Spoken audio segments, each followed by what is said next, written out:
So this is Love, chapter 27. It was barely dawn when someone rapped on Cinderella's door so loudly she shot up from her bed. Good morning, Madame get up and get dressed, Ermina said, cutting her off. Stray curls dangled over her face. For the first time, the mistress of the household's hair was not impeccably arranged. There's to be another ball tonight, and we need every pair of hands working. Don't stand there gaping. That includes you, Cinderella. Another ball? Charles had been true to his word. He would announce his intentions to marry her tonight. Cinderella dressed, her fingers shaking with excitement as she loosened her braids, pinned on her wig, and wrapped her lavender sash around her waist. A twinge of nervousness made her stomach flutter. After the night's ball, she would be a princess. I need to tell Louisa before she hears it from someone else.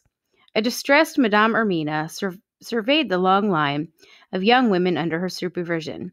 Cinderella hurried to her place at the end, but not before waving to Louisa, who had made it to the roll call just in time. Another party, Ermina grumbled. Why do we even bother to take down the decorations? She spun to face the girls.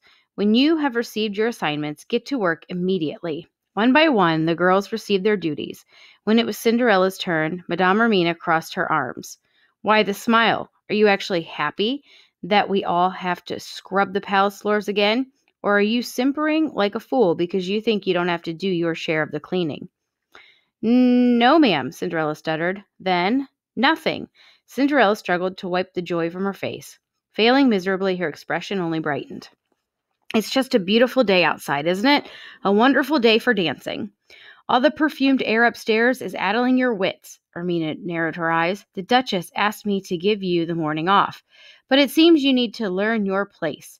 Your duty isn't only to the Duchess, it's to me, too. Report to the kitchens. The maids need help with the dishes.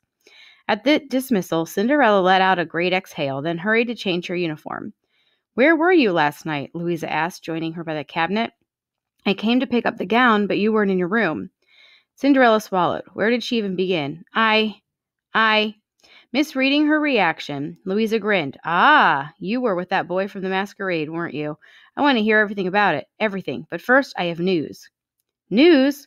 I heard the prince has found the mystery princess, she said, lowering her voice as the two girls shuttled from the servants' quarters to their posts. Everyone says he's going to propose to her at the ball. Figured the romantic in you might enjoy that. Cinderella's heart thudded in her ears. Where did you hear that? For one, the glass slipper is not in its case outside the palace anymore. And Louisa waved an envelope in front of her face. Didn't you get one of these? No. What is that? A letter from the prince himself. Everyone's to get an increase in wages after the ball, and a holiday. The royals don't just declare a holiday for no reason. It must be because there's going to be a royal wedding. Oh, you must have gotten one. Check your room.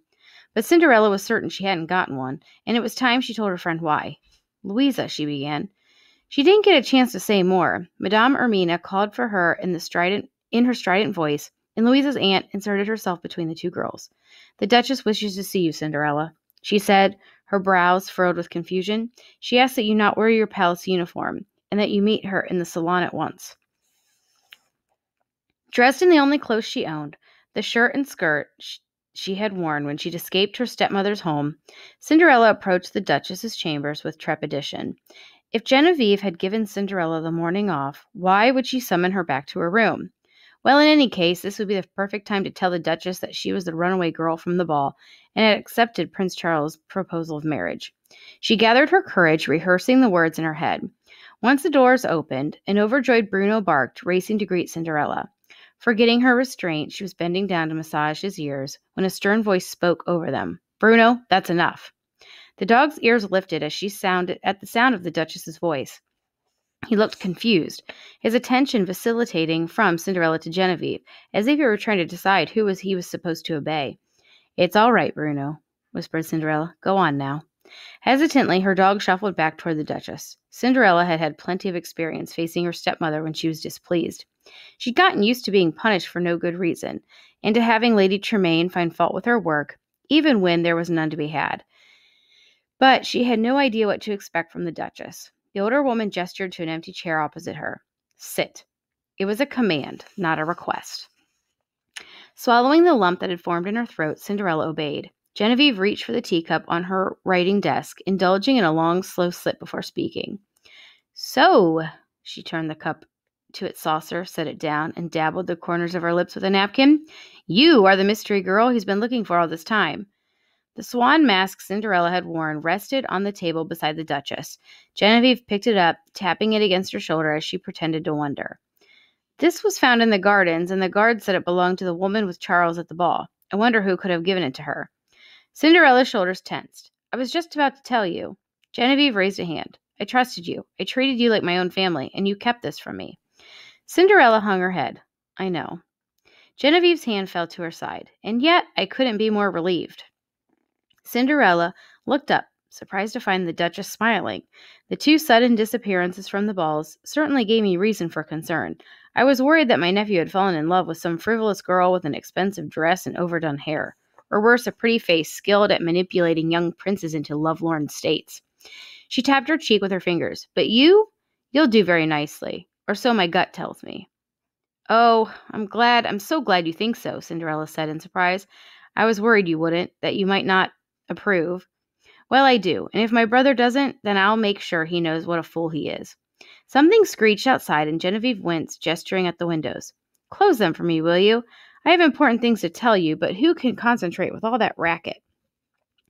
That racket turned out to be because of flowers, hundreds of them, arriving by the cartful. Roses, orchids, lilies, daffodils, irises, and a dozen other varieties that she could not name. Heavy porcelain vases were mounted all around the garden ballroom and the royal gardens, displaying the arrangements in all their grandeur. But one arrangement stood out from the rest. From the Duchess's window, Cinderella watched the gardeners erect a trellis studded with roses. When the palace staff wheeled out a barrel of flowers, white pearlescent roses intertwined with pink ones, as flushed as the height of the sunrise, she nearly gasped. Her parents' favorite flowers, white and pink roses with a touch of myrtle. Charles had been listening. Are you paying attention to a word I'm saying? Genevieve rapped Cinderella's shoulder with her fan. A princess must be engaged and focused, not prone to daydreaming. Cinderella jerked her head away from the window. I'm sorry, I was looking at the flowers. Charles doing it, isn't he? Genevieve clucked her tongue at the sight. He's a romantic like his father. Not all kings see the value of marrying for love, as my brother and nephew do. But sometimes love isn't enough. It'll take more, much more, from the court to accept you. Now Genevieve had Cinderella's full attention. Aurelius has never had a commoner for a princess. I know. That will not be your only challenge. The heaviness in Genevieve's tone made Cinderella frown. What do you mean? The Duchess put on her tiara, and her voice turned grave. This is between you and me, Cinderella, but the king is unwell. No one knows how ill. The blasted physicians here won't answer any of my questions directly. All they'll say is that he has taken a turn for the worse. Cinderella's hand jumped to her mouth. She couldn't believe it. But he seemed fine at the masquerade and at breakfast. Yes, I wasn't even aware myself that anything was wrong with him, but I suppose now it makes sense. He is wanting to abdicate and everything. Does it? Cinderella couldn't shake the feeling that something was not right, but maybe it was simply her surprise. Will he recover? I hope so, my dear, but Dr. Coast wants him to rest, and to steer clear of affairs that will strain him. Genevieve placed a gentle hand on Cinderella's arm. You do realize what this means, don't you? She said quietly. My brother may step down sooner than anyone anticipated, meaning Charles will become king. That meant if Cinderella married him, she would become, she swallowed hard, queen. I'm not even ready to become a princess, she says. I can't even imagine. I believe that's part of the reason my nephew chose you, why he loves you. The Duchess's voice remained gentle. Few would even have second thoughts about becoming a princess, and that you do is a great sign of wisdom. The crown can be a heavy responsibility, but most girls won't understand that. They only see marrying the prince as an opportunity to wear pretty gowns, live in the palace, and become a member of the royal family. Cinderella reflected on the Duchess's words. She remembered how eager her stepsisters had been to go to the ball, how conniving her stepmother had been for them to get the prince's attention. She'd never stopped to consider why Lady Tremaine had been so ruthless. You've never known hardship, Cinderella, her stepmother had told her once, years ago. You had a roof over your head, food to eat at every meal. Your father spoiled you from the day you were born. A ragged breath caught in Cinderella's throat. I do not wish to marry the prince as a way to better my status. I know, my dear, but others will not understand that.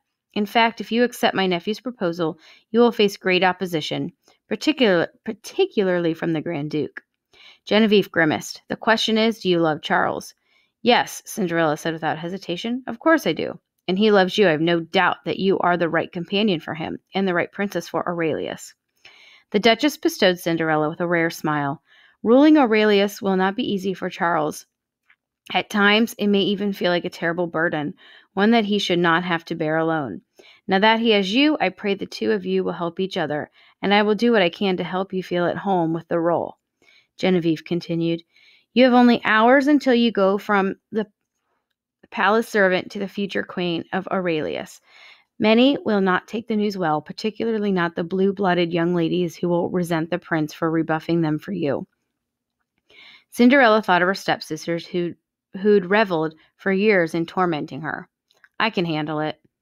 When she did not elaborate, Genevieve appraised her. When Charles declares that you are to the Princess of Aurelius, all attention will be on you. This is the first impression everyone will have of you. You have natural grace, which most princesses take decades to learn, but it won't be enough. Nothing would ever be enough, even if you had been born royal. The Duchess lifted Cinderella's chin so their eyes were level. In my time, we stood by the 3 Ps. I thought it was a bunch of hogwash, but I'll impart it to you anyway. It was essential that a princess be poised, pleasant, and pretty, Cinderella guessed. Presentable, corrected the Duchess. That's what all the wigs and powder and rouge are for. Nowadays, women are more after the natural look, which I suppose isn't a problem for you, she hummed approvingly. Now, what color gown should you like to wear tonight? Something blue, Cinderella replied thoughtfully. It was my mother's favorite color, and I wish with all my heart she could have met Charles and seen us together. That's a beautiful thought, Cindergirl. She patted Cinderella's shoulders. Let it be one of several happy thoughts that hold you strong tonight. What do you mean? Charles and I may not care that you're a servant in the palace, but the rest of the court will. We must give everyone as little opportunity as possible to find fault with you, the Grand Duke especially. It was the second time Genevieve had mentioned the Duke. Cinderella decided it couldn't hurt to voice a question that had been nagging at her. When I went to the library last week, I came across an old page in a book.